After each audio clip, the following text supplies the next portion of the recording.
Life as We Know It with Tom Walton. Later this year, the folks who live along the Florida Panhandle will bear witness to an amazing once-in-a-lifetime event. An ocean liner that was once the grandest and fastest in the world will sink about 20 miles off the coast near Destin, Florida. Americans of a certain age, and I count myself among them, well remember the pride we felt for a vessel called, appropriately enough, the SS United States, a luxury liner nearly 1,000 feet long and bigger than the Titanic itself.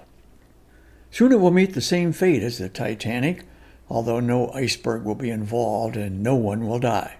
The vessel will be deliberately sunk in 180 feet of water, where it will become the world's largest artificial reef.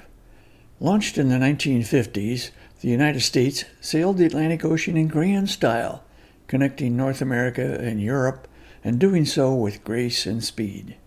She set the transatlantic speed record, earning the title of fastest ocean liner afloat by reaching speeds over 38 knots, or 44 miles per hour. But soon the ship will enter a new phase of its life when it is sent to the bottom of the Gulf of Mexico, or, if you insist, the Gulf of America. Before that can happen, in 6 months or so, it must be stripped of any toxic materials, plastics, paint, fuel, and oil that could harm the marine life it is intended to protect.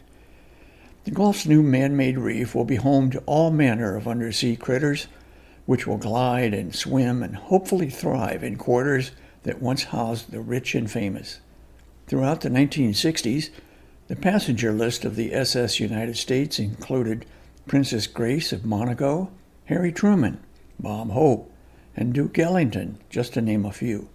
Ultimately, crossing the ocean at 44 miles per hour was deemed too slow, and commercial jet travel reduced the demand for transoceanic vessel crossings.